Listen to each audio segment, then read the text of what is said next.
Assalamualaikum warahmatullahi wabarakatuh. Innal hamdalillah nahmaduhu wa nasta'inuhu wa nastaghfiruh wa na'udzu billahi min shururi anfusina wa sayyiati a'malina. May yahdihillahu fala mudhillalah wa may yudlil fala hadiyalah.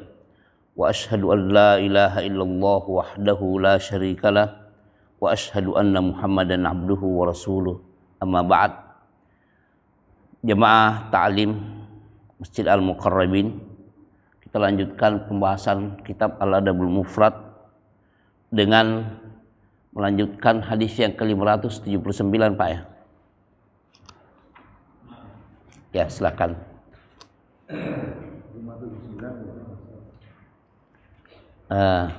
Sekarang bab yang ke-264, Pak. Ya, silakan. 580. Pergi ke dataran tinggi.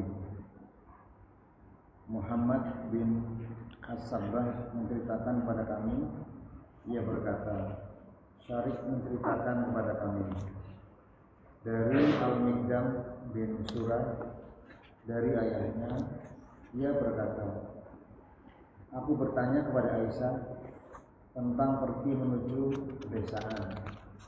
Aku bertanya, apakah Nabi SAW pergi ke desa? Aisyah menjawab, ya, beliau pergi ke pancuran-pancuran air mereka. Lanjut hadis berikutnya, Pak.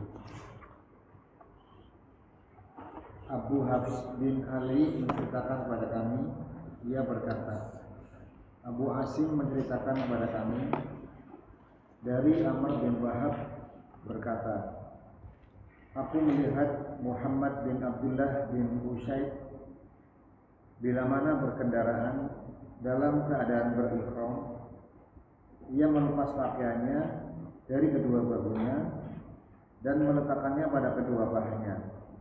Maka aku bertanya, apa ini? Ia menjawab, aku melihat Abdullah melakukan seperti ini. Ya. Ada dua hadis, walaupun yang terakhir itu hadis yang ke-581 itu dinyatakan bahwa isnadnya lemah, tapi dia merupakan hadis yang diperkuat oleh hadis sebelumnya, yaitu hadis yang ke-580 yang di situ Al-Miqdam bin Suraih mengatakan bahwa ayahnya pernah bertanya kepada Aisyah Ummul Mukminin radhiyallahu anhu. Sa'altu Aisyata radhiyallahu anha 'anil badwi. Aku bertanya kepada Aisyah tentang mengunjungi lereng pedesaan orang-orang Badui, Pak ya. Sebenarnya Al-Badwi itu begini. Kalau di sini ada gunung, di sini ada juga gunung. Apa namanya ini? Ya. Ini areal ini biasanya berstatus pedesaan yang tidak terlalu dihuni oleh sejumlah orang, tapi tidak terlalu ramai. Nah, disitulah biasanya Al-A'rab, orang-orang Arab asli Badui bertempat tinggal. Tapi terjangkau oleh para sahabat dan Rasulullah Sallallahu Alaihi Wasallam. Disebutkan di sini ketika Suraih bertanya kepada Aisyah tentang mengunjungi tempat-tempat yang seperti itu, dia sekaligus mengatakan, wahal kana Nabi Sallallahu Alaihi Wasallam yabdu, apakah Nabi Sallallahu Alaihi Wasallam mengunjungi tempat-tempat yang seperti itu? Faqalat Ummul Mukminin Aisyah radhiyallahu anha menjawab, na'am, iya. Berarti ya, Nabi Sallallahu Alaihi Wasallam berkunjung ke tempat-tempat yang seperti itu. Kana yabdu ila haulai tila. Beliau Sallallahu Alaihi Wasallam mengunjungi tempat-tempat itu yang ada areal mata airnya. Ada tujuannya. Ya, tabiat kemanusiaan kita menyukai tempat-tempat yang seperti itu. Apalagi orang-orang yang tabiat tempat tinggalnya padang pasir. Apa ininya Pak, kesimpulannya? Kandungan hadis dalam riwayat ini terdapat dalil bahwa Nabi SAW ada kalanya keluar menuju beberapa perkampungan kecil yang di sana terdapat aliran air. Ya, ini juga tujuannya tentunya menjalankan perintah Allah Subhanahu wa taala, ya ayyuhar rasulu balligh ma unzila ilaika min rabbik. Wahai nabi, wahai rasul, sampaikanlah apa yang diturunkan oleh Allah kepadamu. Maksudnya untuk disampaikan kepada manusia. Kalau hanya berdiam di Madinah, yaitu berarti terbatas. Tapi beliau ternyata mengunjungi tempat-tempat yang seperti ini. Dan itu pun oleh para sahabat dicontoh. Baik ketika zaman Nabi SAW masih hidup, juga setelah Nabi SAW wafat. Itu pernah kita di sini menukil satu peristiwa hadis sahih, adanya sejumlah sahabat yang keluar ke sejumlah pedesaan, keluar dari Madinah, dan mereka ketika itu berkeliling di suatu pedesaan dengan harapan ada yang menjamu. Apa arti menjamu, Pak? Ya, menstatuskan ini ada tamu nih. Tapi ternyata tidak ada yang menjamu. Ketika mereka beristirahat di suatu tempat sebelum kembali ke Madinah, ya mereka tiba-tiba didatangi oleh seseorang yang mengatakan ini kepala dusun di sini itu tersengat ular.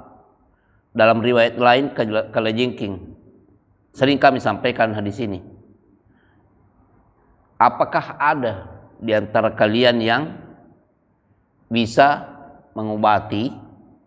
Karena kami sudah mendatangkan sejumlah tabib, tapi belum mempan.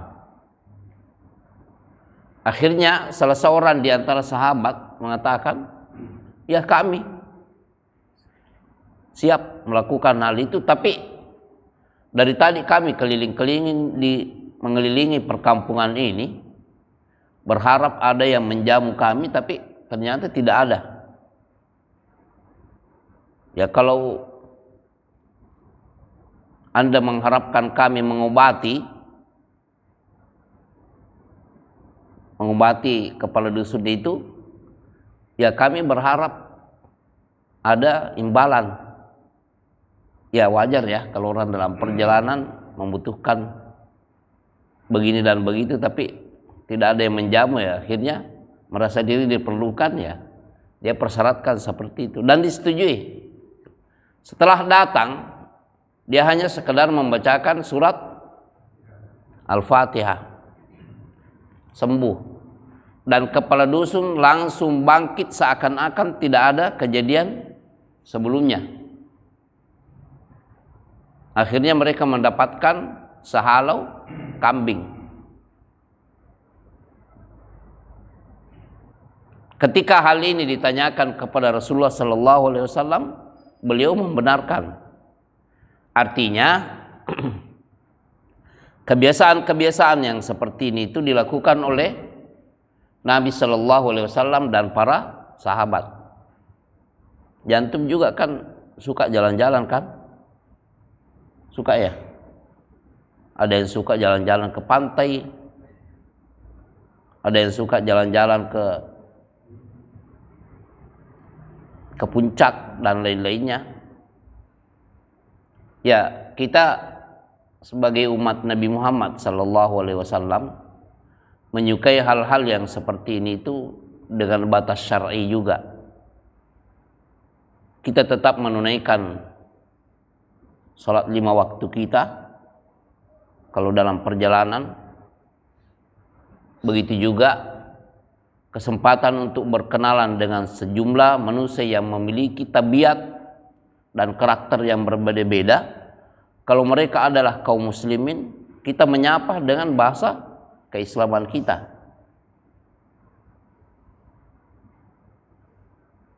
Untuk mengikuti tuntunan Nabi Sallallahu Alaihi Wasallam dalam hal yang seperti ini. Ya, lanjut Pak. Hadis yang ke-265. Bab yang ke-265. Orang yang senang menutupi rahasia dan bergaul dengan semua orang untuk mengetahui akhlak mereka. Ya.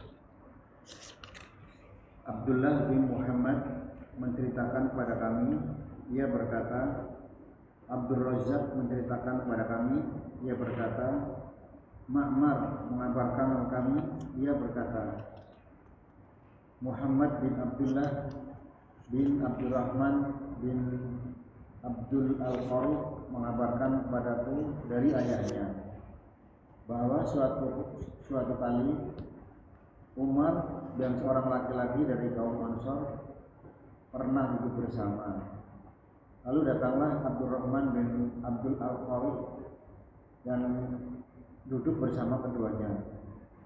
Umar lalu berkata, kami tidak suka orang yang menyiarkan pembicaraan kami.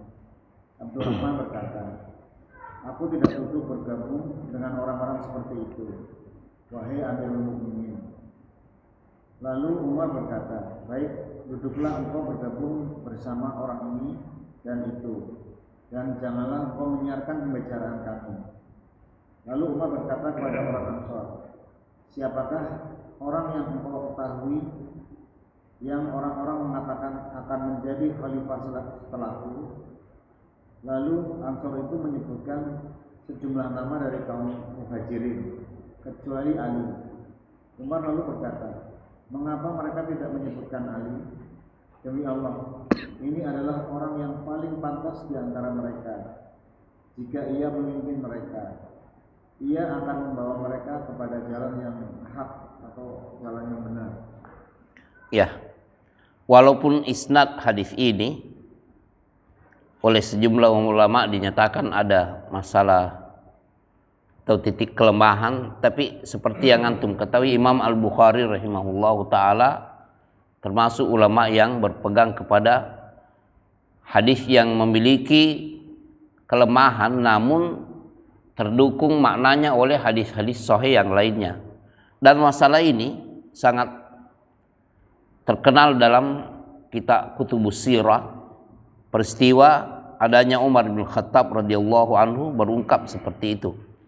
Di sini disebutkan bahwa Umar bin Khattab radhiyallahu anhu ada bersama dengan seseorang dari kalangan Al-Ansar. Ya, duduk bersama. Lalu datang Abdurrahman bin Abdul Qari dan duduk bersama mereka. Maksudnya Umar bin Khattab dan orang Al-Ansar ini. Faqala Umar bin Khattab radhiyallahu anhu mengatakan, inna la nuhibbu man yarfa'u haditsana. Sesungguhnya kami ini tidak senang dengan orang yang suka menyebar-nyebar pembicaraan kami.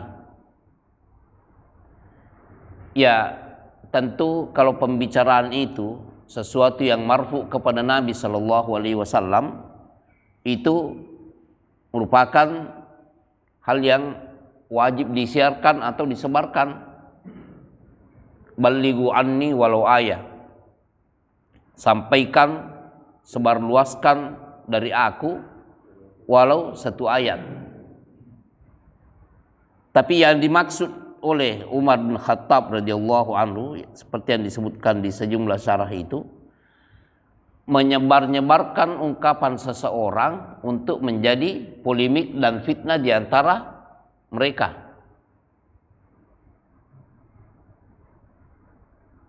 Ini yang dimaksudkan. Kalau hadis itu, persoalan itu, apalagi sabda Rasulullah marfu dan sahih dan wajib disampaikan, tidak ada opsi mengatakan kita sampaikan atau tidak sampaikan, semua wajib disampaikan. Tapi yang dimaksudkan di sini adalah pemberitaan yang bisa multitafsir sehingga menimbulkan fitnah. Makanya dalam satu riwayat disebutkan kafa bil mar'i itsman an yuhadditsa bi kulli ma sami'a. Cukup seseorang itu dianggap berdosa kalau dia menyebarkan semua yang dia dengar.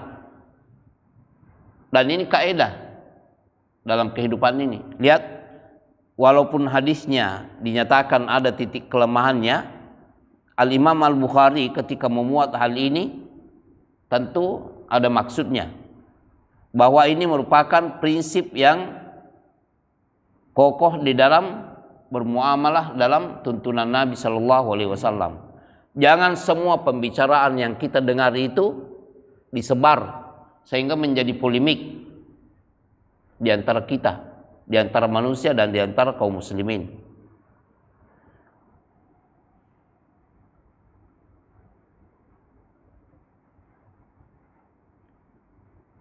Inna la nuhibbu man yarfa'u hadisana. Kami tidak suka dengan orang-orang yang suka sering menyebar pembicaraan kami.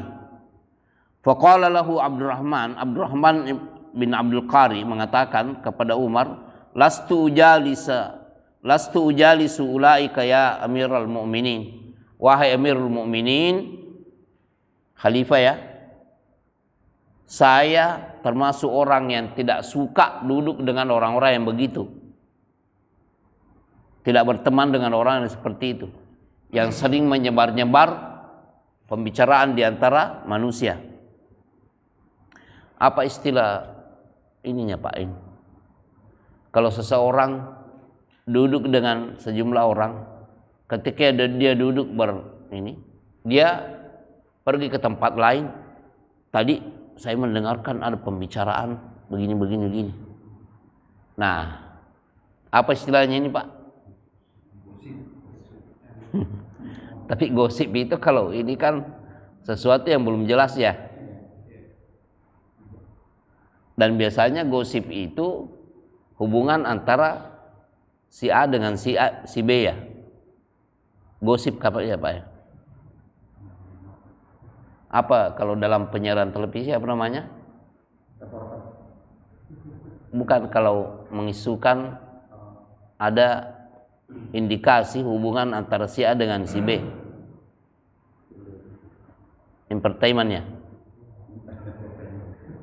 Ya. Jadi dia suka mencari-cari celah untuk memberitakan antara si A dengan si B. Sebenarnya tidak baik yang seperti itu. Memviralkan hubungan seseorang dengan orang lain. Ya, apalagi kalau itu isinya adalah cinta cinta segitiga ya, atau segi lima. Tidak pantas, tidak ada ini ya, faedahnya.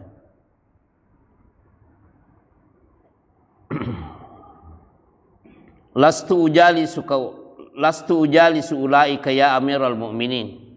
Saya tidak duduk dengan orang-orang seperti itu wahai Amirul Mu'minin. Qala Umar, bala. Amirul Mu'minin Umar menjawab, ya silahkan. Fajalis hadza wa hadza. Duduklah kamu bersama ini dan ini. Ini berarti anjuran untuk berteman dengan orang yang pandai memelihara mulut. Karena di sini Umar bin Khattab menyebutkan ini dan ini karena beliau mengetahui bahwa orang ini dewasa di dalam bergaul. Ya. Wala tarfa hadisana, dan jangan engkau menyebar-nyebar pembicaraan kami. Tsumma qala lil ansar, kemudian beliau Umar bin Khattab berkata kepada laki-laki Ansar yang juga ikut duduk di situ,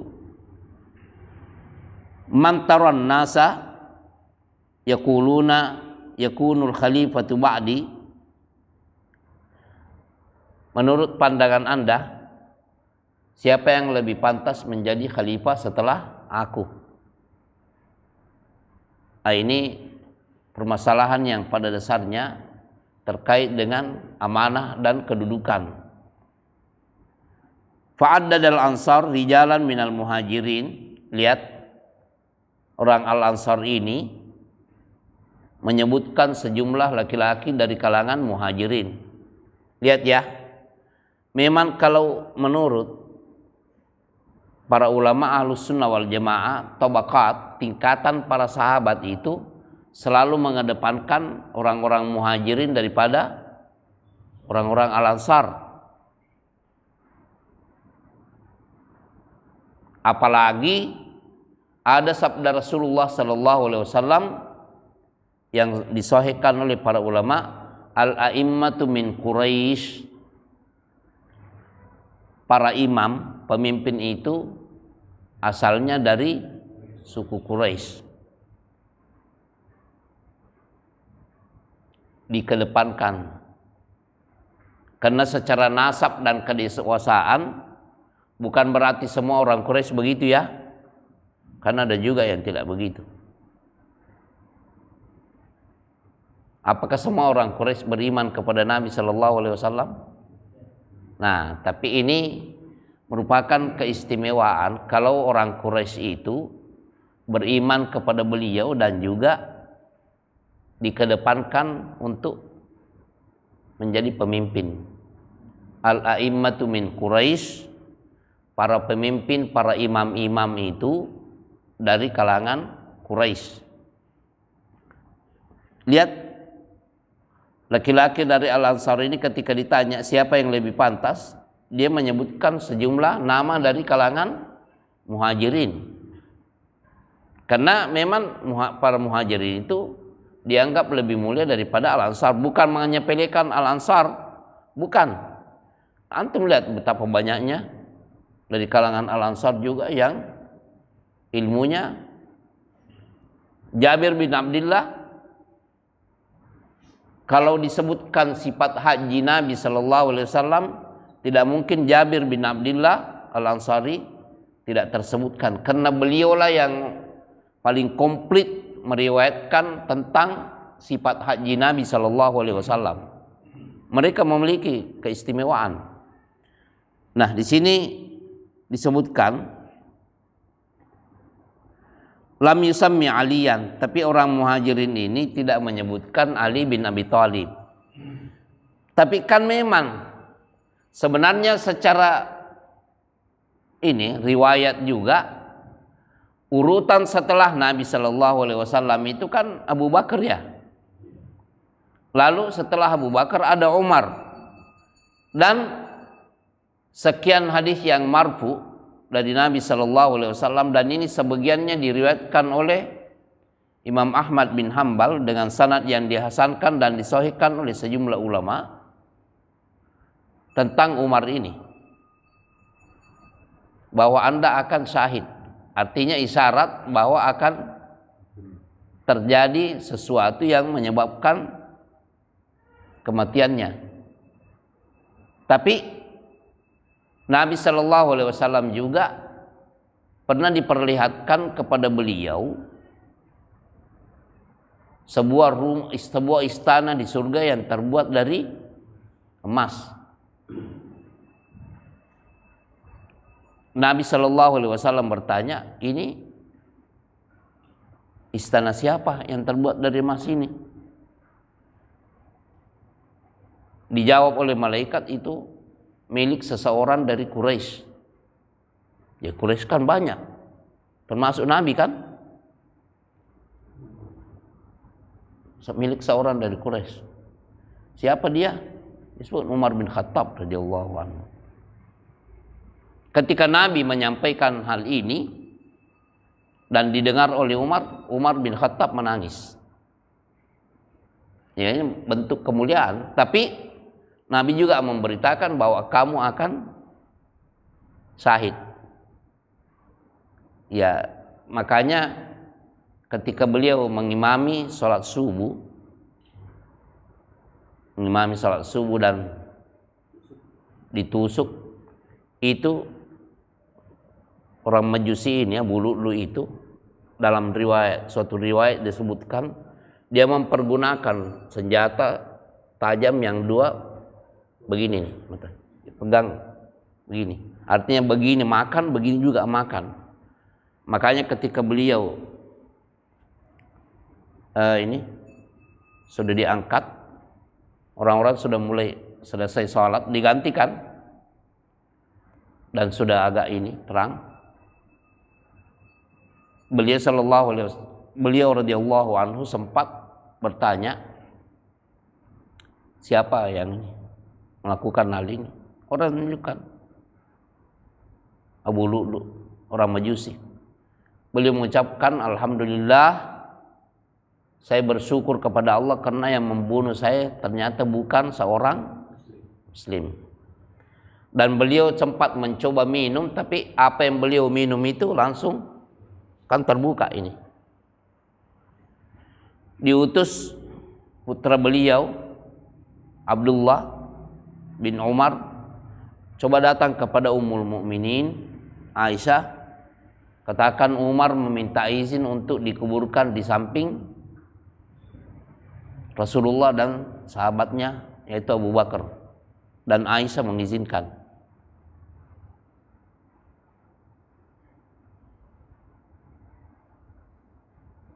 Mengapa minta izin kepada Aisyah? Karena itu kamar beliau kan? Ya. Kamar itu milik Aisyah radhiyallahu anha. Tapi di sini dia tidak sebutkan nama Ali. Faqala Umar, maka Umar bin Khattab radhiyallahu anhu mengatakan, "Fama lahum an Abil Hasan." Tidak ada orang yang lebih pantas bagi mereka kaum muslimin itu melebihi Abul Hasan, yaitu Ali bin Abi Thalib. Abul Hasan di sini adalah Ali bin Abi Thalib. Diterjemahkan enggak itu, Pak? Abul Hasan.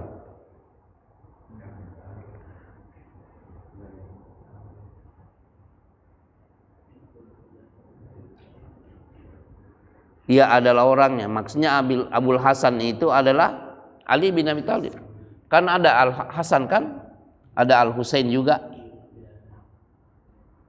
Antum lihat, Ali bin Abi Thalib itu berkunyah dengan siapa? Digelar dengan bapaknya siapa? Al Hasannya. Kan Abul Hasan di situ kan, Pak ya? Abul Hasan. Famalahum an Abil Hasan. Mengapa bukan Abul Husain?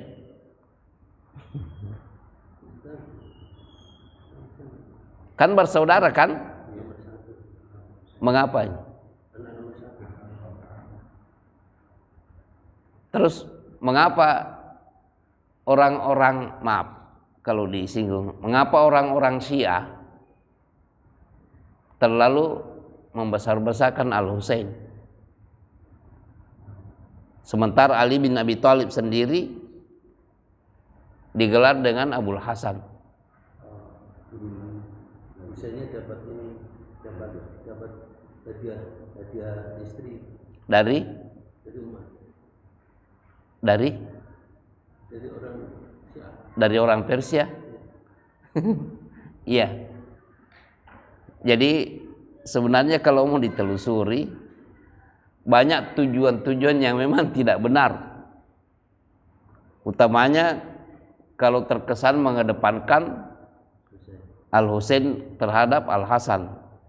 Padahal Nabi Shallallahu Alaihi Wasallam dalam pujiannya itu menyebutkan bahwa kedua cucu saya ini adalah pemimpin pemuda di surga nantinya. Apa bedanya? Ya tapi begitu. Kesesatan yang terbisikkan oleh pasukan iblis untuk orang-orang Syiah Rafidah khususnya itu cenderung mengedepankan Ali bin Abi Thalib, lalu mengkafirkan kedua sahabat siapa? Abu Bakar dan Umar. Kesesatan yang tidak ternilai sebenarnya. Lihat Umar sendiri mengedepankan Ali di sini. Beliau katakan, "Fa wallahi innahu la ahrahum." Demi Allah, Ali bin Abi Thalib itu orang yang paling pantas dengan mereka. In kana alaihim, jika beliau yang memimpin mereka, an yuqimahum ala tariqatin minal haq, untuk menetapkan dan membuat mereka tetap berjalan di atas kebenaran. Lihat kesaksian seorang khalifah terhadap orang yang di bawah level dia sebagai bentuk kemuliaan di sini. Tidak ada keraguan bahwa Umar bin Khattab itu lebih mulia daripada Ali, tidak ada. Karena memang diyakini dari awal seperti itu, berdasarkan sejumlah dalil juga, bahwa setelah Nabi umat ini, maka personil umatnya yang paling mulia setelah nabinya adalah Abu Bakar, menyusul Umar, menyusul Utsman, menyusul Ali. Tapi lihat pujian terhadap Ali bin Abi Thalib radhiyallahu anhuma. Ya, silakan Pak. Kandungan hadis di antara adab dalam majlis adalah tidak menyebarkan rahasia setelah beranjak dari majlis. Akan tetapi hendaknya seorang tetap menjaga pembicaraan yang terjadi dalam majlis tersebut. Hal ini sebagai bentuk pengamalan dari sabda Rasulullah SAW, majlis-majlis adalah dengan amanah. Di samping itu menyebarkan rahasia termasuk faktor yang paling besar akan terjadinya permusuhan dan pertengkaran. Ya, ada Pak ya. Tidak semua yang kita dengarkan dalam satu majelis, kecuali kalau hadis marfu, ini kaidah. Kalau itu hanya pembicaraan biasa, tidak perlu disebar-sebar.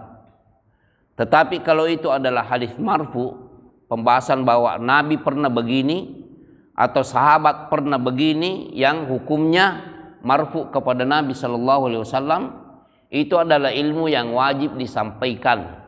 Jadi ada pengecualian di sini. Al majalisu bil amanah.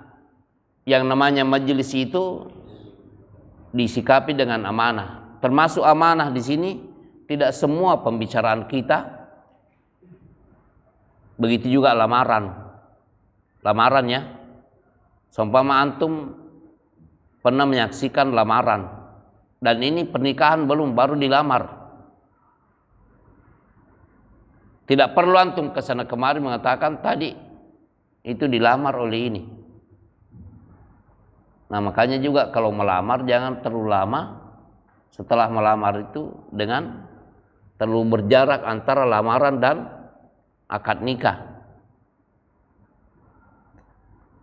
Karena ini sering dipergunakan oleh orang yang tidak senang dengan kebaikan untuk melakukan banyak hal yang tujuannya adalah fitnah. Contohnya, ketika Hafsah binti Umar menjanda, itu sempat ditawarkan kepada Abu Bakar. Tapi Abu Bakar diam, tidak menjawab apa-apa. Setelah itu datang kepada Nabi Shallallahu Alaihi Wasallam dan dia menyampaikan bahwa saya menawarkan Hafsah kepada Umar, saya menawarkan Hafsah kepada Abu Bakar As-Siddiq, tapi tidak. Namun Nabi Shallallahu Alaihi Wasallam menjawab, semoga Hafsah itu mendapatkan seseorang yang lebih baik. Ternyata tidak lama Nabi Shallallahu Alaihi Wasallam memperistrikan. Setelah kejadian itu,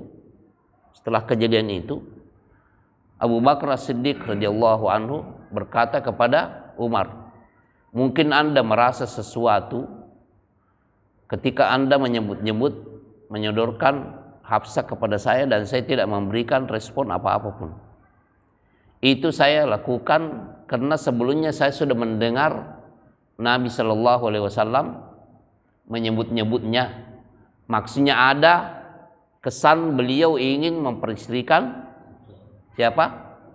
Hafsah radhiyallahu anha. Itu bentuk amanat bahwa hal-hal yang seperti ini tidak perlu disebar-sebar.